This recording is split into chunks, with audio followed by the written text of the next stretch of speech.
Welcome! Welcome to Bluebonnet Crafters. My name is Gabi, and in this video I would like to introduce you to our new loom, our new hexagon pin loom, which we named Elongon.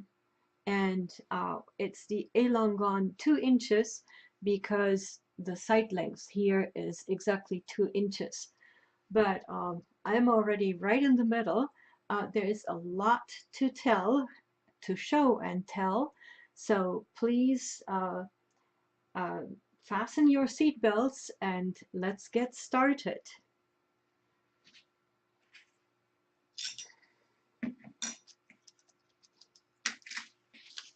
Let me clean up a little bit here and we'll talk about all those beautiful projects in a few minutes.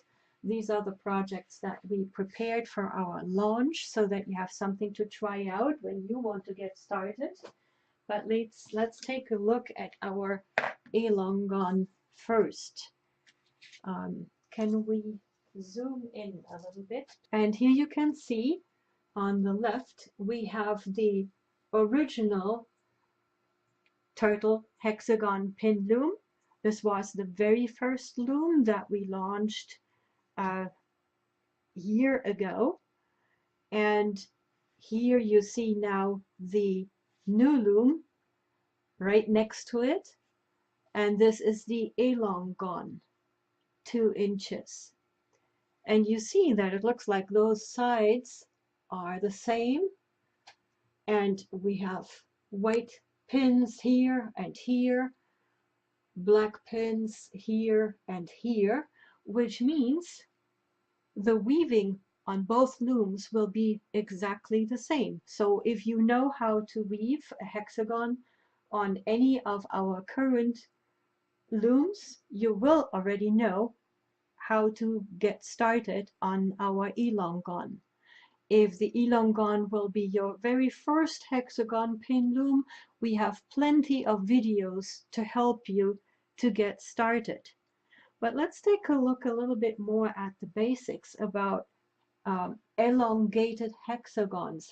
What are elongated hexagons? And I have prepared a little sample to show you what this is all about. Let me see if I can set this up quickly. Yep, okay, so here we have our hexagon, and you see this looks very similar to the hexagon that we already have. Can we zoom out 1 or 2 ticks, please? Yeah, that's perfect. Thank you very much. Because what I want to show now, I want to show you how we can get from this loom to this loom. It's very simple. We take 2 opposite corners and pull. So we stretch the loom a little bit. You see what's happening? So we just take out 2 corners and pull them out a little bit. Let's do this one more time. I want to show you one more thing here. Let's take those looms out. With the original hexagon, what you have, all those corners here are the same. And from a math perspective, is all these angles are the same. Now, when we turn that into an elongated, and there's the word long in there, we make it longer, you will see how those corners change. Some corners get flatter, and the corners where I have my fingers will get tippier. Okay, this is a little bit crooked. Let's fix that here. Can you see now? Now these corners do not look the same anymore. There are 2 tippy ones, and the other 4 are rather flat. But we still have 6 sides and everything else is the same. It's just longer, and that's where the word elongated comes from. From a math perspective, these angles here on the tips are now exactly 90 degrees. So that's how we get from a regular hexagon to an elongated hexagon.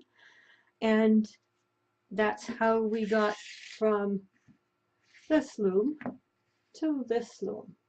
Now you might want to ask yourself, why are we doing this? And it's actually interesting if you are a quilter or like to look at quilts, you can see that you can actually do vastly different things with these two shapes. If you put a lot of the regular hexagons together, oh, this is not very visible. Can we please zoom in?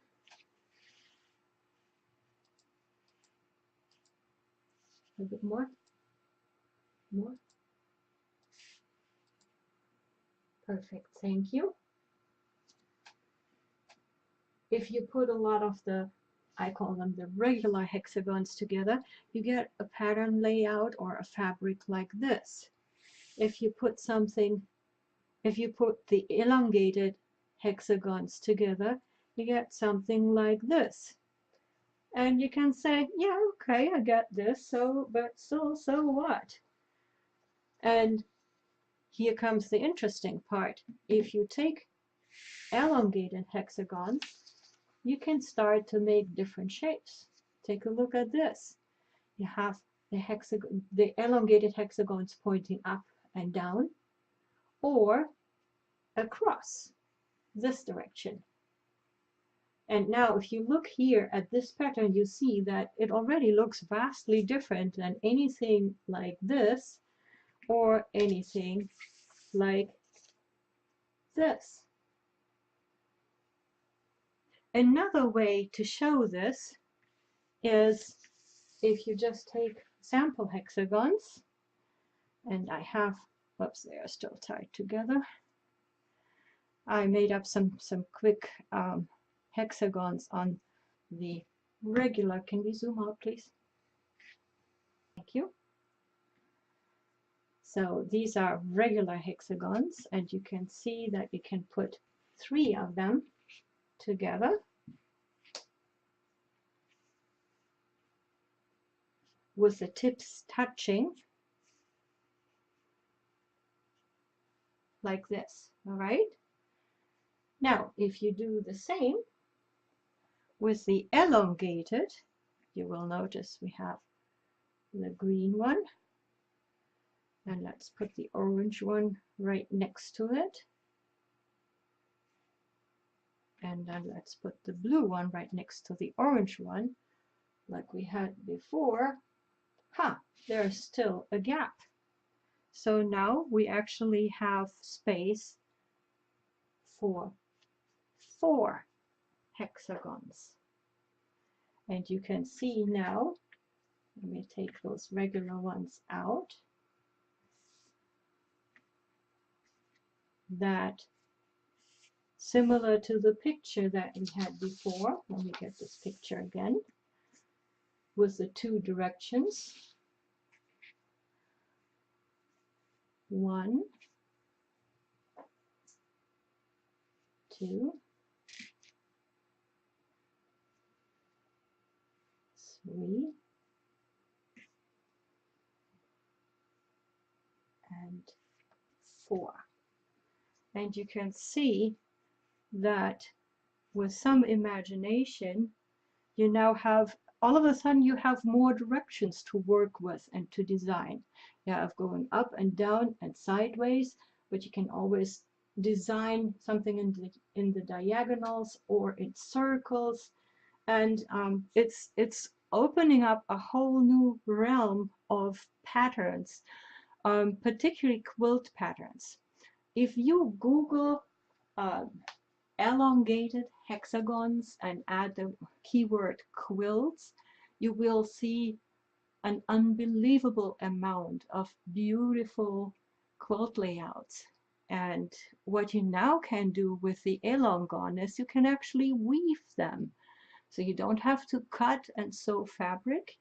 You weave the shapes and then you put them together. Here's actually a funny story on the side. When I did my research for elongated hexagons, I kept on running into beautiful quilts and patterns and ideas by Lucy Boston. Lucy Boston and Patchwork of the Crosses. And at some point I thought, okay, this is like, it's just happening, and it's just happening too often. What is the story with Lucy Boston and patchwork of the crosses. And as a matter of fact, there's a whole book out there, and it's by Linda Franz, Lucy Boston, Patchwork of the Crosses. And I'm just turning this around to give you an idea. This is a quilt from the 1950s by Lucy Boston, and she used mostly elongated hexagons and little squares to make this quilt. What's so special about this quilt is that each of those little blocks just uses those two shapes, but each of those little blocks is different. You can see here already the vast possibilities of things that you can do by combining this with just little squares. And look at all the colors. You can work with colors, use 1, 2, 3, 4 colors to combine, like what we did here. Just I will show you later on examples with you know, all the 4 colors are the same, opposite colors are the same. Let me just see. We just put a few samples out here. So just imagine here with our little cross, everything is blue, okay? Which could be something like this. And all of a sudden you have a blue cross. Think of working with opposites. Like we can do something like this. Or you can work with touching edges, that you have something like this that almost looks like a little butterfly. So just to give you an idea of what the possibilities are.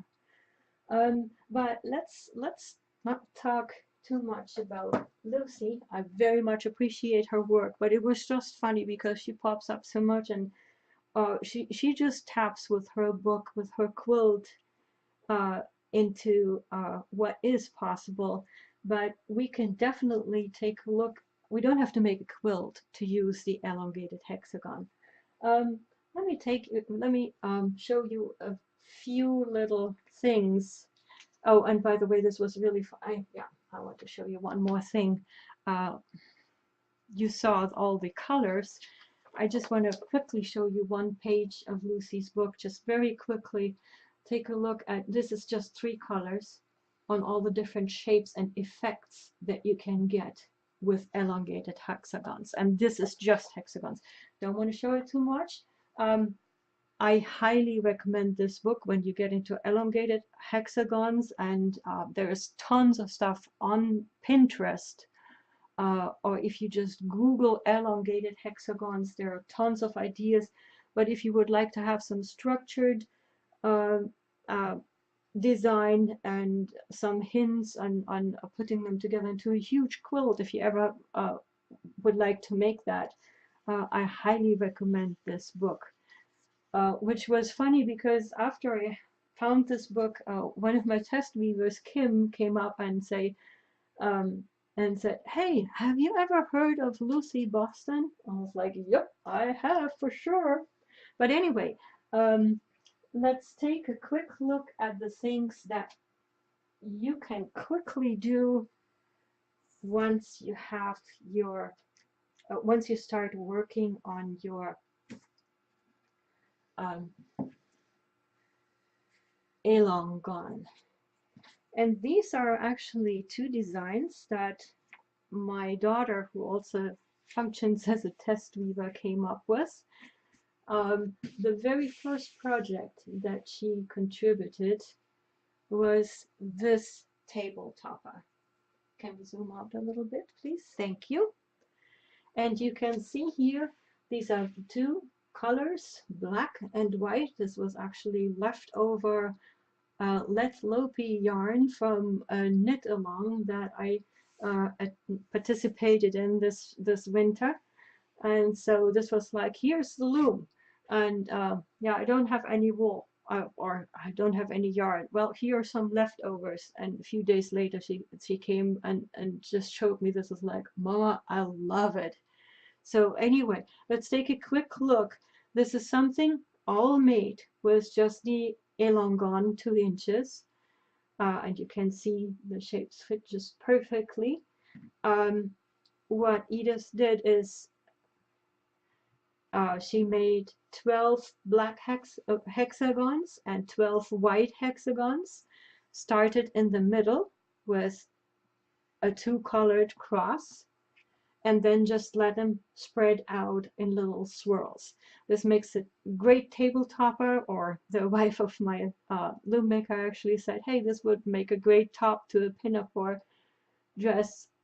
So again, use your imagination. It's just the beginning that we're tapping into. Well, a few days later, Edith still had some of the white yarn, and then she said, Mama, you have some of that variegated yarn. May I try that? I was like, sure, go ahead. And a few days later, she came up with this version. You see already how different this the effect is, and it's the same thing here. The swirls go the other way, and but what I would like to show here is the same idea: 12 white, 12 variegated. This is Lang's multicolory yarn, and the swirl goes the other direction. Completely different effect. Let me just put them next to each other. You can see that right here. So very simple to do, easy to put together. What you do with if you just use the Elongons, I suggest that you start with the cross in the center, and then you spread out from there row by row. By the way, just imagine you can just go on and on and on, and if you continue this pattern, you could make a beautiful blanket, for example. Anyway, so this is the Elongon only, and then we started to think about, hey, how about Elongon and our turtle loom hexagon? Because here we have 2 inches on the side, and here we have 2 inches on the side. That means they go together. And even when you turn them, they go together. When you turn them, they go together. So what can we do with that? And what we did, I used some scrubby sparkle yarn on the Elongon and some sugar and cream on the original turtle hexagon.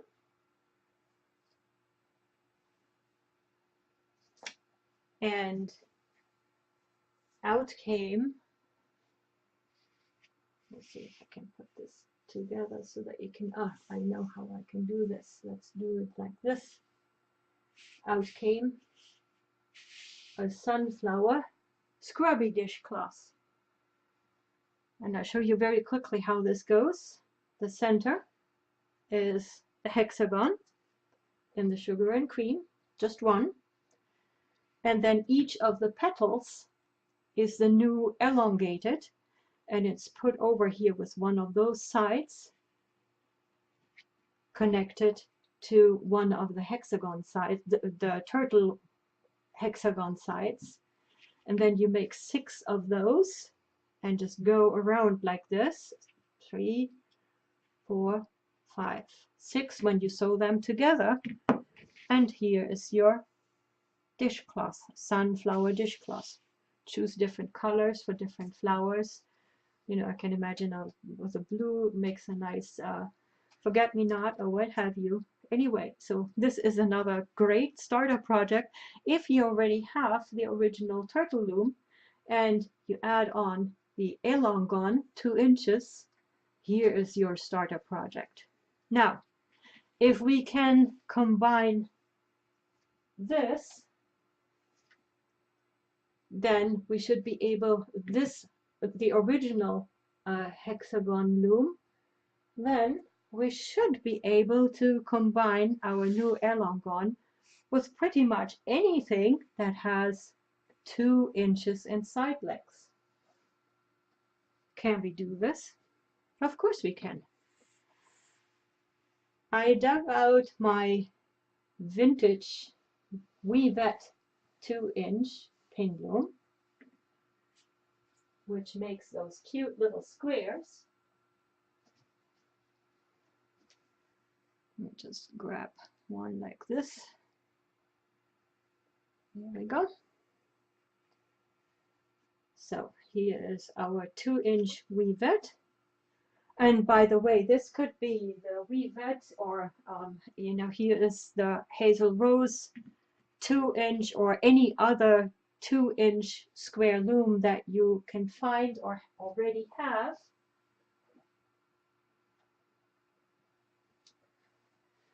And then we can do the same. I use the same yarn for this example. This is the Caron. Let me see. This is the Caron Simply Soft, which works well on both types of looms. All the 2-inch square looms. I'll just declutter this a little bit here. So 2-inch square makes this. 2-inch Elongons makes this. Let's take this away. Now you can see here, if you move those sides together, they will match. Okay? Any way you want to combine them, you can. Let me show you an example for a project that I did.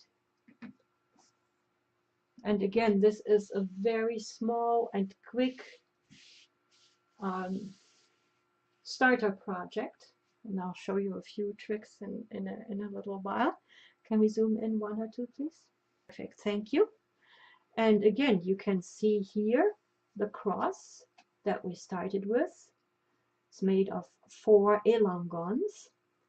And then I used a different yarn to add Elongon petals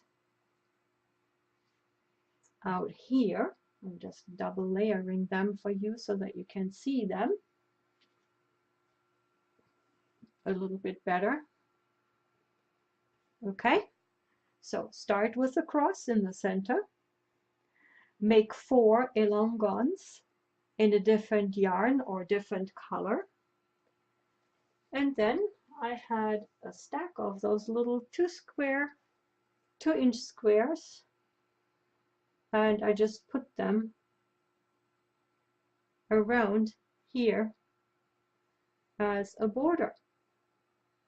And that's all there is to it.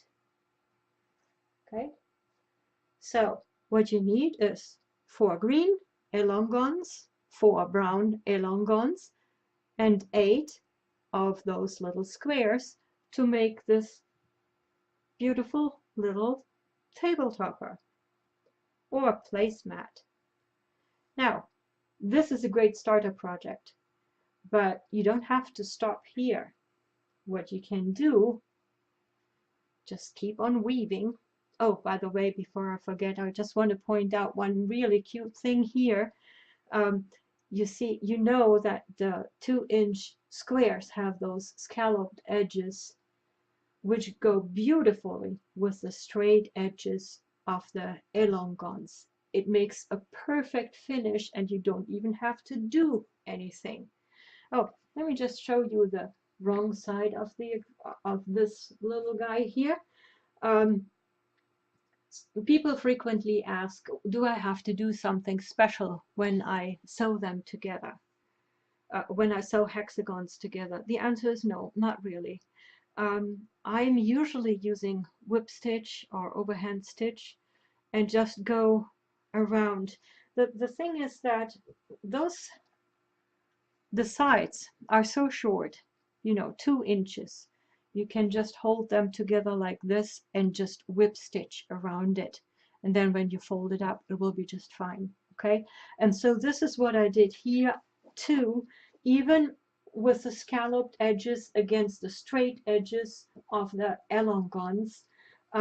You know, just pick up as you go, and there's really not much to it. So this is the wrong side, and then this is the right side. This is, by the way, not yet wet finished, so it will look even better once it's wet finished. But you already see, let me see if I can hold this up a little bit. You can see that the seams are really very smooth and pleasant. So, but anyway, this is our suggestion for a starter project to combine the elongons with 2-inch squares. And if you get very excited and just make another stack of elongons and squares, there's pretty much no end to it. See, I'm just overlaying this here right now to show you a few possibilities on what you can do to make this bigger. And you know, over time we will provide patterns for this, but I would like to invite you to explore and play. So really the idea is start in the center and then go out from here. Can we zoom out, please? Thank you. So here is just one row of elongons. And now you can start adding a few squares here to the tips, for example. And you can already see, gives you a completely different style. Or you can fill in those gaps here with little squares. Take a look at this. Okay, gives you again a completely different, I think I'm out of, oh yes, at least one. Completely different design with just a few rearrangements of elongons and little squares. Now, also remember, this is just 2 colors, green and a medium brown. You can add colors. The cross, for example, could be in a dark green, light brown, light green, or a completely different color. Christmas colors, patriotic colors, what have you, you know, grading colors. So there's pretty much no end to it. All right. Hopefully this was not too much. I just would like to give you one more. Oh, let me put the completed projects back out so that you can take another look, and they might whet your appetite to get started on some really cool projects here. So here's the table topper in black and white. Here is the table topper in white and variegated. Here is our combo elongated and 2-inch squares. And here is our sunflower dishcloth. And here's our new loom. By the way, you probably saw it in the introductory picture that we had shown like this. With the Elongon 2 inches, we start to offer you the option to choose a locker hook instead of the needle and the crochet hook. So we have more and more customers that ask for a locker hook, and we have very good feedback on what people say, hey, you know what, I only use the locker hook, I don't even do the needle stuff anymore. If you're not familiar with the locker hook, please take a look at the little video on our YouTube site. The principle is that, or the basic idea is that when you weave the bias, you use the crochet hook And so the locker hook on one end has the looks like a crochet hook, and then when you weave the regular, let me see if I can show you this better on a piece of paper. Yeah, I think this will be giving you a better contrast. So here is the crochet hook and needle. Can we zoom in, please? Thank you. So here is the crochet hook and needle. For the first bias weaving, we need the crochet hook, and you can see here that the locker hook on one end looks like a crochet hook. Okay, so for the second part we need a weaving needle that needs an eye at the end, and you can see here that the locker hook has an eye of a needle like the weaving needle. So instead of these two tools, you can just use the locker hook. Okay. If you weave through here, or if you pull it down here in the beginning, it's the same motion. Okay. So starting with the Elongon 2 inches, we will offer you the option to just go for a locker hook or order the classical crochet hook and needle combo. So I think that should be it. Here's a little cheat sheet. I mentioned it at the beginning that really there is absolutely nothing that you need to learn if you already know how to weave a hexagon on one of the turtle looms.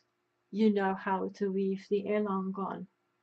So here's a quick summary for the Elongon to get you started. If you don't need or want to look at the instructions booklet, the Elongon 2 inches needs about 4.5 yards of worsted weight yarn.